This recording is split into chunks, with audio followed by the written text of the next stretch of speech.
السلام عليكم ورحمة الله وبركاته. اللهم صل وسلم وبارك عليك يا رسول الله. اهلا بحبيب قلبي. زي ما انتوا شايفين يا حبيب قلبي، احنا هنعمل النهاردة مع بعض نواشف كده. عارفين ان الصيف بيحب الايه الحاجات اللي هي النواشف. انا جايبة بقى النهاردة سمك اللي هو البسارية الصغير ده، انا بحبه جدا، بحبه قليه. بجيبه اللي هو الصغير عشان اعمله قليل، لان بيبقى في وسط شوية بتعملي في الصينية.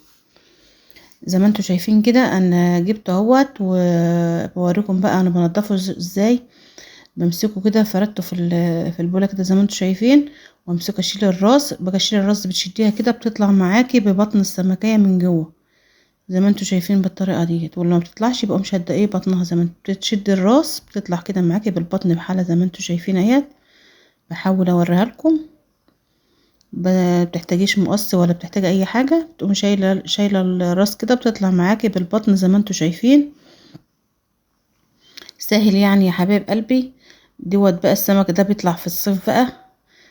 سمك البحر الجميل اللي هو بقى طعمه حلو ده لذيذ. في ناس بتحبه تقليه، في ناس بتعمله صينيه في الفرن. انا بحبه ايه اللي هو الصغير بالذات يتعمل بقليه كده في الزيت زي ما انتوا شايفين. هتشوفوا معايا دلوقتي. انا بقى بمسكه انضفه زي ما انتوا شايفين كده، بشيل الراس بتطلع معايا كده بالبطن بتاعتها. هخلصه كله وايه وهرجع بقى معاكم كده ايه تشوفوه ايه انا وانا بغسله.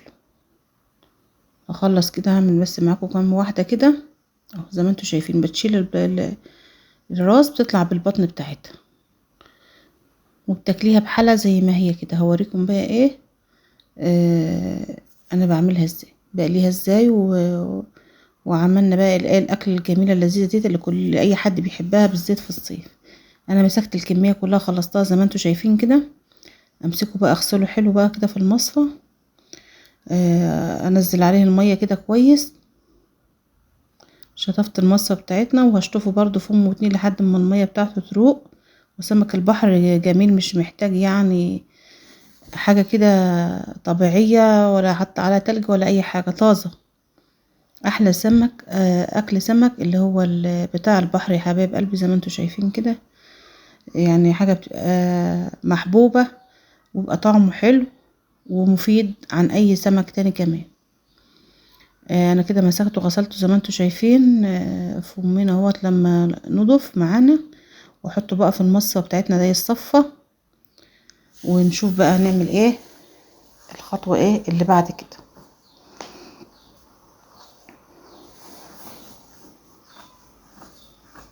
صفيت السمك بتاعنا زي ما انتوا شايفين كويس كده، وجبت بقى ايه ملح بكمون وقلبه فيه كده كويس علشان يشرب الملح بتاعنا بالكمون ده زي ما انتوا شايفين. وهجيب له برضو كمان شوية كده، حسيت ان هو محتاج كمان. امسكه بقى اقلبه كويس كده في الملح دوت بيشربه، وترجعي بقى تحط عليه الدقيق بيبقى شرب ملحه. ونحتاج ان جيتي بقى الدقيق ولقيتي محتاج تاني معاكي ملح وانت بعد ما قلتيه بترجعي بقى ترشي برضو شويه كمون عليه مع الشطه مع الليمون. تكليب الهنا والشفا. جبت بقى ايه صينيه كده وفتحت الكيس نايلون من اللي هو بتاع اللبن دوت، فردته على الصينيه ورشيت رشه دقيق زي ما انتوا شايفين كده. وجبت بقى السمك بتاعنا بفرطه كده على الصينيه برضو عشان اديله برضو رشه دقيق، عشان لما تيجي تفردي السمك بتاعنا في البتاع يبقى الواحده بواحدتها طالعه كده. ما تحطوش، في ناس بتعمله من غير دقيق خالص ممكن بيمسك في بعضه، لكن انا بعمله زي ما انتوا شايفين كده بفرده في الصينيه على رشه دقيق وامسكه اقلبه يبقى الدقيق خفيف ما يشربش مني دقيق كتير، وفي نفس الوقت تبقى السمكه بسمكتها كده. حطيت بقى دور في الزيت هوريلكوا اهوت. بس انا قلت اما اعمل معاكم الاول اللي هو طريقه اللف الدقيق. بفرد برضو الكيس زي ما قلت لكم وبرش عليه رشه دقيق عشان السمك ميلزقش في البتاع في البتاع. واقوم رشه برضو ايه فوق منه كده، وابتدي بقى اقلبه كده واشربه كده رش خفيف كده، رش خفيف بحيث ان هو يشرب الدقيق والدقيق ما يجيش عليه زياده، ما يعملش طبقه من الدقيق، تبقى خفيف كده زي ما انتوا شايفين كده، طبقه خفيفه خالص من الدقيق. وارش عليه رشه بسيطه لحد ما اخلص الكميه بتاعتنا كلها.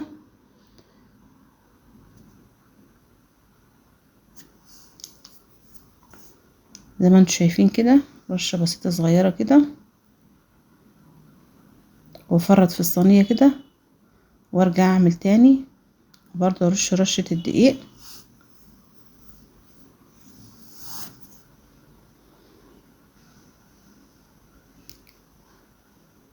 واقلبه كويس زي ما انتوا شايفين كده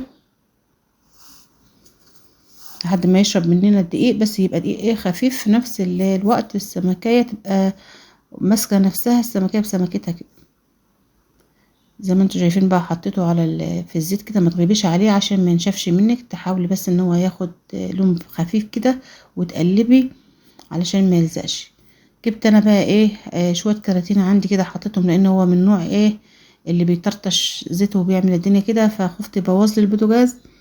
فزي ما انتوا شايفين جبت كراتين وحطيتها كده حوالين مش باين الا العين بس اللي عليها السمك، ومسكته قلبته كده على السريع كده. لو عندك بقى بوتاجاز بقى على في سطح في حته بعيده عن المطبخ ممكن تعملي عليه، لكن انا ما عنديش بصراحه. كان نفسي اجيب لي بوتاجاز واحطه على السطح للحاجات اللي زي ده اللي بتبهدل البوتاجاز ده. عيالي بيحبوه بس ما بيحبوش عملة البوتاجاز اللي انا بعملها في البوتاجاز دي، ببهدل لهم الدنيا اني لان انا بخلص الاكل واقول لهم بقى انت عليكم بقى تشطيب المطبخ. بمسكه بقى ايه السمك بتاعنا ايه خد تشويحه هنا على الجنب ده وعلى الجنب ده كده، ما تسيبوش ينشف قوي علشان يبقى ايه يبقى طري معاكي وحلو كده، لانه ما بيستحملش لانه هو رفيع خالص. تصفيه كده بالمقصوصه او بالصفايه من الزيت زي ما انتوا شايفين كده. ارجع بقى ايه ادي بقى الطبق ده بتدوقيه بقى وتلاقيه عايز ملح بتحطي له بتزودي له ملح مع ليمون وشطه والكلام ده وتظبطيه. حطيت بقى تاني اهوت اوريكم برضو وانا بحطه، افرده بقى بايدي كده، احاول بقى ايه بيتفرد معانا ساهل، لانه ايه رشه الدقيق الخفيفه ديت ما بتخليهوش ماسك في بعض. اللي انا بوريكم بقى الكميه اللي انا طلعتها اهيت، برش عليها برضو ملح بكمون، حسيت ان هو عادب شويه يعني ايه لازم انتوا تدوقيه بقى جه مظبوط معاكي خلاص، ما جاش مظبوط بتزودي له شويه ملح بقى في الاخر وانت بتعمليه، بيبقى كده شرب ملحه من جواه، بيبقى عايز رشه بسيطه من بره، ورشه الشطه عليه، ورشه بقى ايه امسك بقى عصير الليمون بقى عشان يديله الطعم الحلو المزازه الحلوه بتاعت السمك ديت مع الليمون زي ما انتوا شايفين كده. وعندي بقى ايه برنجان كنت عاملاه الياه بقى مظبطاه كده، مانيش عارفه وانا مصوراه بقى في الفيديو ده ولا اللي قبل ده، هوريهولكوا برضو. وهرست جبنه على طماطم على زيت زيتون، وعملت بطيخ وكلام من ده. ولسه بقى ايه هجيب بقى بطاطس ايه هقطعها معاكم واحمرها، هتشوفوها الوقت معايا. المهم ان انا ايه حبشت الاكل دوت ايه تحبيشه تمام يعني ايه زي ما انتوا شايفين بقى. جبت البطاطس كده وقشرتها يا حبايب قلبي زي ما انتوا شايفين. انت بتجيبي البطاطسايه تنشف قشريها وتغسليها حلو، وانا نشفتها قبل ما اوريها لكم، وريتكم واحده بس وانا بنشفها كده عشان ما اطولش عليكم. تعملي بقى البطاطس بقى تمسكيها تقشريها الوقت زي ما انتوا شفتوها كده، تقطعوها شرايح رفيعه زي ما انت عايزه كده زي ما انت بتحبي، وتحطيها على النار تتقلى، ما تطرطش بقى على البوتاجاز ولا تبهدلك الدنيا. انا بنشفها علشان ما توصليش البوتاجاز ولا تعملي. هو حل البطاطس كده، لا تطرطش ولا تبهدلك الدنيا مش زي ايه السمك. انا مسكت بوتاجازي بعد ما خلصت قليت السمك نضفته ومسكت البطاطس بقى قشرتها زي ما انتوا شايفين كده، واعملها صوابع رفيعه كده. تمسكي بطاطسك تقشرها كويس وتقومي ماسكاها غسلاها ومنشفاها وفي المصفى كده، وتمسكيها بقى تعملها صوابع، ويكون الزيت بتاعك على النار. تبتدي بقى ايه تحمري البطاطس بتاعتك. على ما البطاطس تحمر تكوني جهزتي بقية الاكل. بصراحة دي يومها ان بنصحى متأخر في الصيف، انتوا عارفين ناس بتسهر وبتقوم متأخرة من النوم. مسكت بقى ده كان غدانا وكان فطارنا، غدا وفطار مع بعض. ونجي بقى العشاء بتبقى حاجة خفيفة بقى، اللي بيعوز ياكل بقى سندوتش جبنة بحتة بطيخة بتبقى عشاء خفيف. وده كان منه الغدا والفطار بتاعنا. زي ما انتوا شايفين مسكت كمية البطاطس كلها كده قطعتها، والزيت بتاعنا على النار بيسخن. بس اخلص تقطيع البطاطس احط البطاطس بتاعتنا واحمرها ونجهز الاكل. كده البطاطس بتاعتنا كلها خلصت اهي، بقت قطعتها جاهزه اهيت وناشفه معاكي. والزيت زي ما انتوا شايفين اهوت نضيف، والبوتاجاز نضيف. نضفته بقى على السمك، العين اللي كانت مقلي عليها السمك ما كانتش نضيفه، طرطش عليها برضو. بس كده فديت البوتاجاز بالكراتين اللي انا حطيتها وانا بقلي السمك. زي ما انتوا شايفين بقى حطيت البطاطس بقى تنقلها اهيت على العين اللي هي الكبيره، على ما ايه اجهز بقيه الاكل بتاعنا. زي ما انتوا شايفين كده البطاطس بتاعتنا خدت لون اهي. اقلبها بقى على الجنب التاني واظبطها بقى ايه حاجات بسيطة كده. انا طلعت البطاطس بقى دور اهوت احمر، رشيت شوية كمون، وبرش بقى عليها زي ما انتوا شايفين ليمون، بعصر عليها ليمون. انا بحب البطاطس بعصر عليها ليمون كده. بقى ايه البطاطس بتاعتنا طلعت دور، والدور التاني جاهز على النار. جبت طماطم بقى وفلفلة، وجبت الجبنة غسلتها كويس، وامسكها بقى ايه اجهزها لل اعمل بقى بالزيت الزيتون وهرسها الجبنة دي معانا.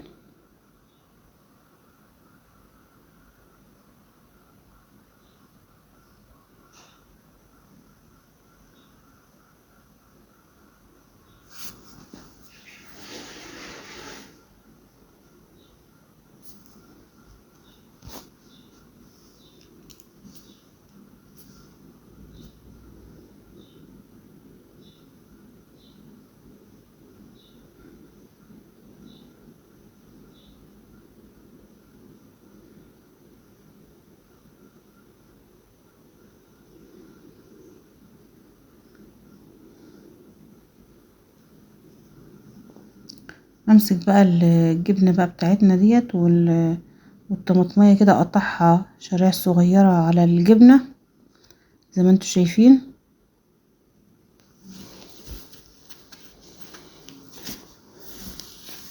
قطع الطماطم بتاعتنا شرايح صغيرة كده مع القرنين الفلفل ده.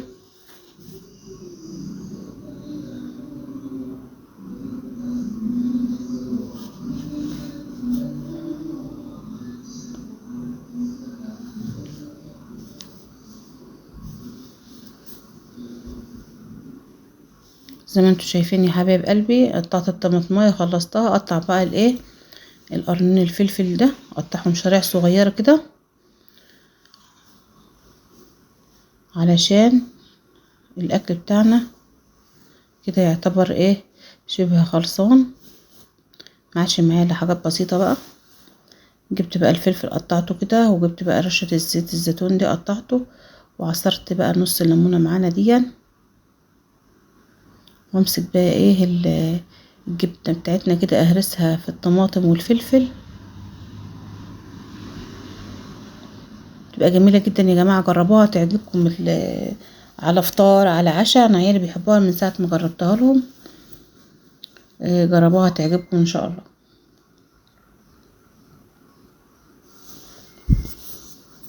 تهرسي الطماطم كده ان كانت جبنه حادقه او جبنه بيضه او جبنه قريش.